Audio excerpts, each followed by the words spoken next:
को लिए चलते हैं मध्य प्रदेश की राजधानी भोपाल, जहां मुख्यमंत्री शिवराज सिंह चौहान का सम्मान कर रहा है ओबीसी वर्ग। ये सीधी तस्वीरें जहां प्रदेश अध्यक्ष बीजेपी के वीडी शर्मा संबोधित कर रहे हैं इस पूरे आयोजन को। सर्वोच्च न्यायालय ने भी भारतीय जनता पार्टी की प्रतिबद्धता पर किया है। इसलिए मित्रों मैं कहना चाहता हूं कि आजादी के 75 वर्ष पूरे हो रहे हैं। ओबीसी समाज वर्ग के लोगों को इन कांग्रेस के लोगों से पूछना चाहिए। ओबीसी कमीशन बना था, लेकिन आजादी के 75 वर्षों में 55 वर्ष राज कांग्रेस ने किया है।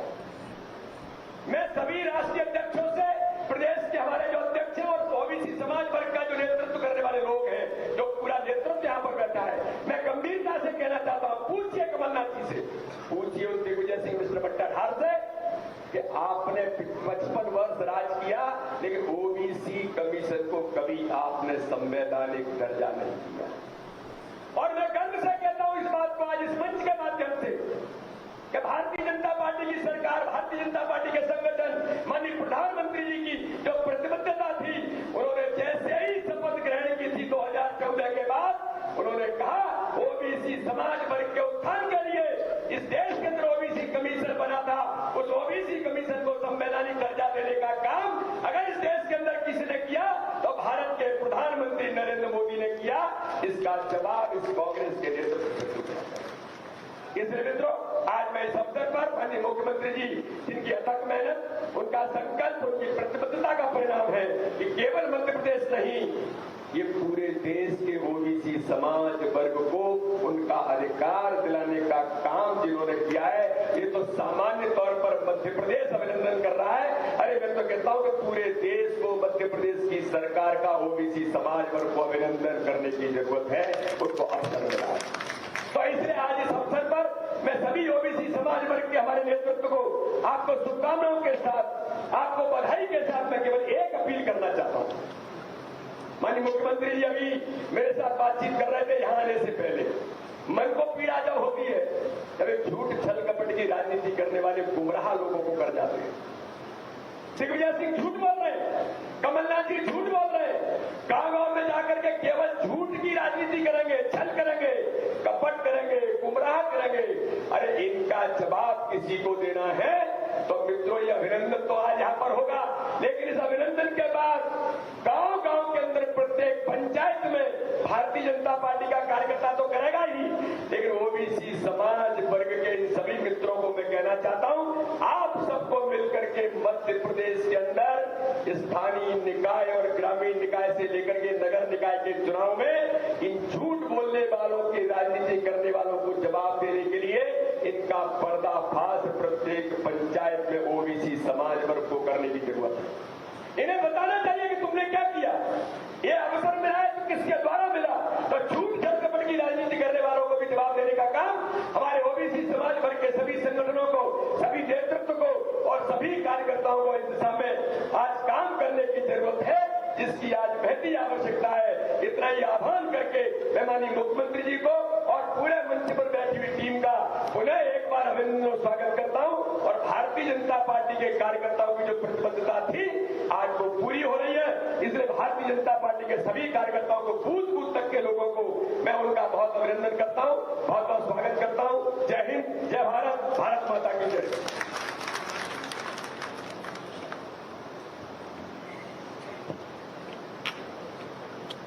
बहुत बहुत धन्यवाद माननीय अध्यक्ष जी।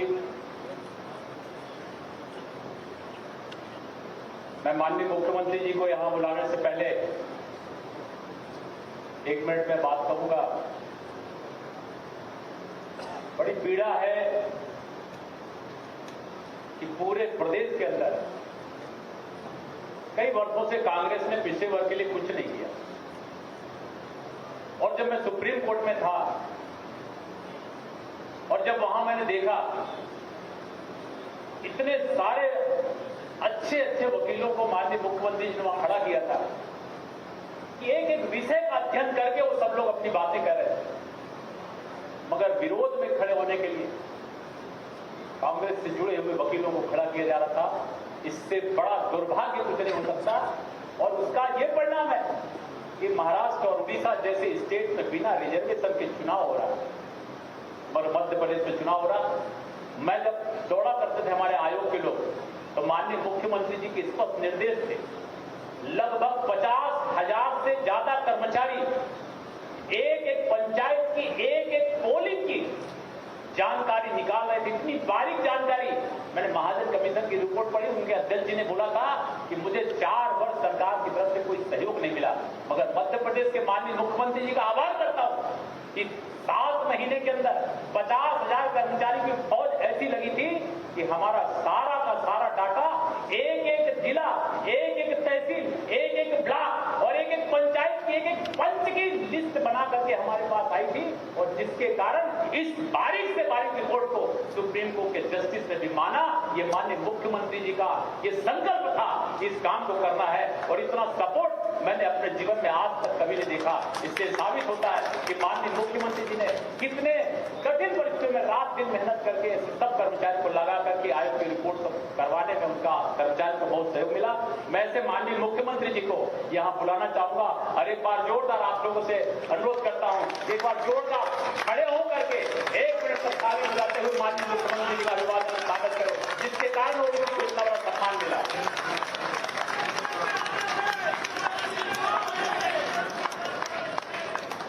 बोलिए भारत माता की। कहीं से ठीक है, सब यहाँ से बोले तो मैं भी यहाँ से बोलूं। ठीक है सर, ठीक। अरे ठीक है सर, ठीक कर दो यार। सर, ठीक है सर, ठीक है। कृपया करके बैठिएगा। बोलिए भारत माता की। आज अभिनव कार्यक्रम में हमारे बीच उपस्थित भारतीय जनता पार्टी के यशस्वी प्रदेश के अध्यक्ष इस कार्यक्रम के लिए विशेष रूप से आज खड़े के आए हैं, आदरणीय बीडी शर्मा जी। आज ओबीसी वर्ग के विभिन्न समाजों के पधारे हुए आदरणीय राष्ट्रीय अध्यक्षगण, आदरणीय प्रदेश अध्यक्षगण, मैं उनका यहाँ हृदय से स्वागत करता हूं। मध्य प्रदेश सरकार के गृह मंत्री और विधि मंत्री, जिन्होंने अपने मंत्रालय की तरफ से दिनों रात एक करके ओबीसी आरक्षण के लिए काम किया, आदरणीय नरोत्तम मिश्रा जी। हमारे नगरीय विकास मंत्री जो ओबीसी की आरक्षण के लड़ाई के अगुवा थे और हर कदम पे लगातार दिनों रात सक्रिय रह के जिन्होंने इस उद्देश्य की पूर्ति के लाभ किया, आदरणीय भूपेंद्र सिंह जी। हमारे उच्च शिक्षा मंत्री डॉक्टर मोहन यादव जी, हमारे हार्टिकल्चर मंत्री भाई भारत सिंह कुशवाहा जी, हमारे पिछड़ा वर्ग कल्याण के मंत्री आदरणीय रामखिलावन पटेल जी, हमारे पीएचई मंत्री भाई विजेंद्र सिंह यादव जी, हमारे पीडब्ल्यूडी के राज्य मंत्री भाई सुरेश ठाकुर जी, इस आयोग के अध्यक्ष। मैं आयोग का विशेष रूप से उल्लेख करना चाहूंगा। हमने आयोग बनाया और आयोग बनते ही बैठक करके मैंने कहा दिनों रात एक कर दो, दौरा करो, तथ्य जुटाओ, आंकड़े जुटाओ, बिना उसके हम आरक्षण बचा नहीं पाएंगे। लेकिन उन्होंने दिनों रात काम किया। आदरणीय डॉक्टर गौरी शंकर बिसेन जी, भाई प्रदीप जी, मैं एक बात आज जरूर कहूंगा, प्रदीप पटेल इतनी गहराई में जाकर काम करते हैं, मैं तो अध्ययन देख के हैरत में था। और इसका उदाहरण मैं ये देता हूं कि जब सुप्रीम कोर्ट ने और तथ्य मांगे तो ये थे मऊगंज में। मैंने फोन किया कि मऊगंज से रीवा पहुंचो, मैंने विमान रीवा भिजवाया और शाम होने से पहले विमान में बिठा के उड़ा दिया प्रदीप पटेल को दिल्ली। मैं क्या सुप्रीम कोर्ट में माननीय सर्वोच्च न्यायालय में जाके तथ्य रखो। भाई प्रदीप जी, बहन कृष्णा जी, बहन कविता पाटीदार जी, भाई रणवीर सिंह रावत जी, वैभव पवार जी, माया जी, दर्शन जी, हमारे वरिष्ठ नेतागण, आदरणीय सांसद श्री गणेश पटेल जी, रोडमल नागर जी, केपी यादव जी, ज्ञानेश्वर पाटिल जी, एक बार फिर सभी समाजों के, क्योंकि कोई नाम लूं कोई नाम नहीं लूं ये उचित नहीं होगा, लेकिन पूरे सम्मान के साथ आज यहाँ पे आप आमंत्रित है, आप पधारे हैं, तो सभी समाजों के अध्यक्षगण, पदाधिकारीगण और उपस्थित मेरे बहनों और भाइयों, एक को छोड़ के, क्योंकि किरार समाज की राष्ट्रीय अध्यक्ष भी यहाँ पे है और वो मेरी धर्मपत्नी है, आप सबका मैं यहाँ हृदय से स्वागत करता हूँ। मैं सचमुच में आज आपको भावनात्मक रूप से बता रहा हूँ। अगर कोई पूछे कि 16 साल के मुख्यमंत्रित्व काल में कौन सा सबसे बड़ा काम जिसने दिल को बहुत सुकून दिया हो, वो काम कौन सा है, तो मैं कहूंगा हम ओबीसी के आरक्षण के साथ चुनाव करवा पाए।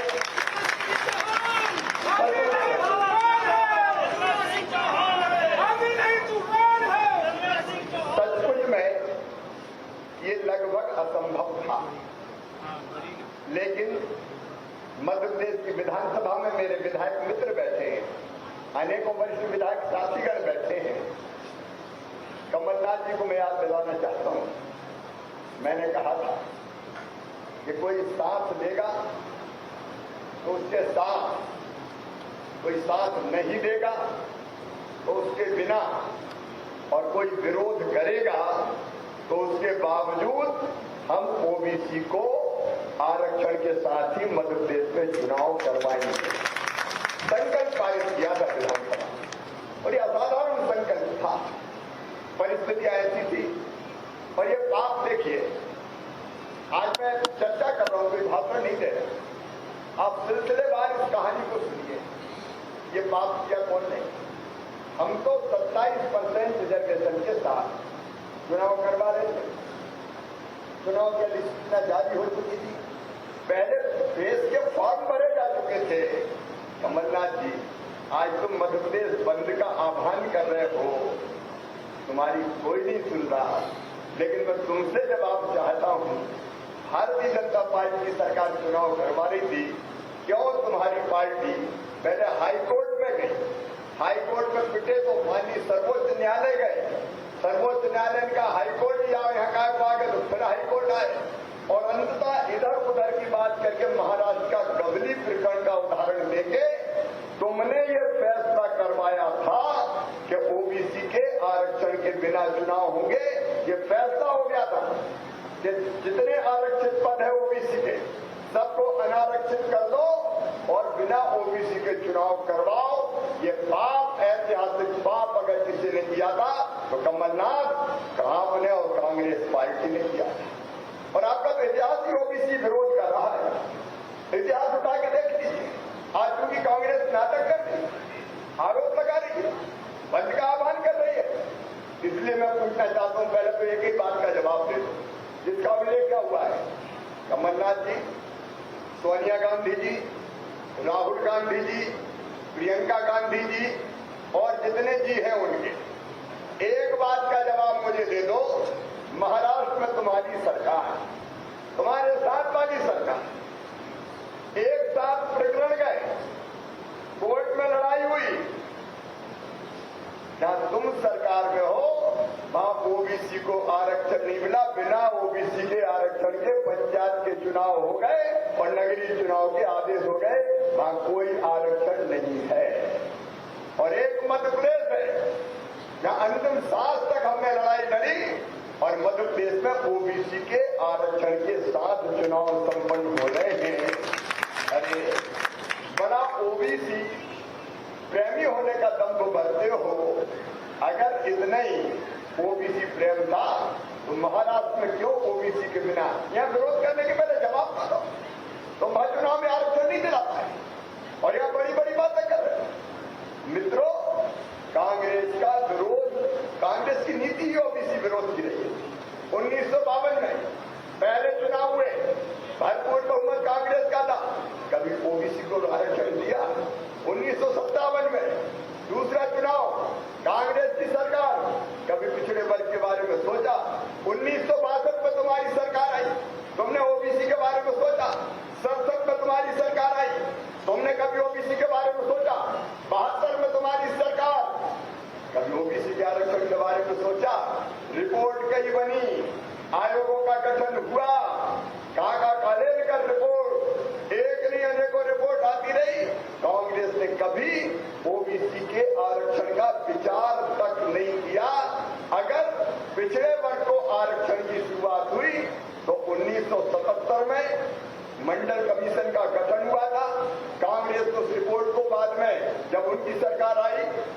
तो बिल्कुल ठंडे बस्ते में फेंक दिया। और फिर जब गैर कांग्रेसी सरकार 1989 में बनी तब मंडल आयोग की सिफारिश लागू की। कांग्रेस का इतिहास ओबीसी विरोध का इतिहास रहा है। और अभी आप सब जानते हैं आरक्षण न मिले इसके लिए कौन सुप्रीम कोर्ट में गए। एक एक पक्षकार का नाम आप देख लीजिए, सारे कांग्रेस के नेता थे।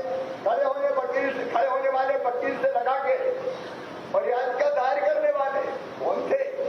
सब कांग्रेस के कार्यकर्ता थे जो खड़े रह के दिन रात इस बात की कोशिश कर रहे थे कि आरक्षण मिल ना जाए। और जब एक फैसला आ गया तो कितने गदगद थे, अरे हो ही नहीं सकता, कितने प्रसन्न थे, गाली दे रहे थे हमें, लेकिन मन ही मन प्रसन्न हो रहे थे कि बिना आरक्षण के चुनाव हो रहे हैं। ये आरक्षण का जो विवाद था उसका प्रारंभ तुमने अभी प्रारंभ करवाया। और देखिए केवल वोट बैंक की राजनीति की कांग्रेस से आज मैं फिर स्पष्ट करना चाहता हूं। इन्होंने सरकार बनने के बाद ऐलान कर दिया वोट के लिए 27% आरक्षण। 8 तारीख को 8 मार्च को 2020 में ये फैसला ने किया 2019 में, और तत्काल 10 मार्च को कोर्ट में चले गए। कोर्ट में गए तो आरक्षण मिले। इस पक्ष में वकील तक इनके जो एडवोकेट जनरल थे कमलनाथ जी जवाब देना पड़ेगा, एडवोकेट जनरल ही खड़े नहीं हुए। 18 तारीख को स्टे हो गया और उस स्टे के बाद कमलनाथ ये भी जवाब आपको देना पड़ेगा आरक्षण पर। स्टे के बाद 27% आरक्षण पर तुम सुप्रीम कोर्ट तक नहीं गए, तुमने याचिका तक दायर नहीं की। मन ही मन प्रसन्न थे कि हमने कह भी दिया और दिया भी नहीं, कोर्ट ने रोक के क्यों नहीं गए सुप्रीम कोर्ट? हमने तो अंतिम सांस तक लड़ाई लड़ी, तुम्हारे वकील सुप्रीम कोर्ट में खड़े नहीं हुए, तुमने दोबारा कभी कोशिश नहीं की, केवीएट दायर नहीं की, केवीएट दायर नहीं की। कई बार जब ऐसा मामला आता है कि कोर्ट में मामला जा सकता है तो सरकारें केवीएट दायर करती है, इन्हें केवीएट दायर नहीं की। उल्टे में आज चूंकि ये बात कर रहे हैं बंद की, इसलिए कहना चाहता हूं, उल्टे इन्होंने जब हाई कोर्ट में 27 से घटा के 14% आरक्षण मिले, ये स्कंद दिया शैक्षणिक संस्थानों में, तो इनका वकील वहां पूछता है कि शैक्षणिक संस्थानों में तो हो गया, क्या पीएससी में भी ये आरक्षण 14% करते हैं? ये कांग्रेस का वकील कहता है। किसको मूर्ख बना रहे हैं मैं पूछना चाहता हूं। केवल मूर्ख बनाने के अलावा दूसरा काम नहीं किया। मेरे बहनों और भाइयों, हमने पूरी ताकत के साथ 27% की लड़ाई भारतीय जनता पार्टी की सरकार ने पूरी ताकत के साथ लड़ी। और जैसा बीडी शर्मा जी, भूपेंद्र सिंह जी बता रहे थे, अगर पिछड़ा वर्ग आयोग का संवैधानिक आयोग का दर्जा देने का काम किया तो कांग्रेस की सरकारों ने कभी नहीं किया। हमारे यशस्वी प्रधानमंत्री श्रीमान नरेंद्र मोदी जी ने ही किया। शैक्षणिक संस्थानों में नीट जैसी परीक्षाओं में 27% आरक्षण अगर लागू किया तो कांग्रेस ने कभी नहीं किया। हमारे प्रधानमंत्री नरेंद्र मोदी जी और भारतीय जनता पार्टी की सरकार ने किया। और अभी भी भारतीय जनता पार्टी की सरकार हर कदम पर, हर स्तर पर इस लड़ाई को लड़ने का काम कर रही है। मित्रों, कांग्रेस ने दिखावा किया और काम होने नहीं दिया। और अब भी लगातार उनकी कोशिश यही थी, लगातार, कि कैसे भी ये हो नहीं जाए। इसे कभी हाई कोर्ट, कभी सुप्रीम कोर्ट, कभी यहाँ, कभी वहां, घूमते घामते कैसे आरक्षण ना मिले, इसी बात का वो प्रयास करते रहे। लेकिन जैसे ही हमने विधानसभा से ये लड़ाई प्रारंभ की, आप में से कई को पता होगा कि हमने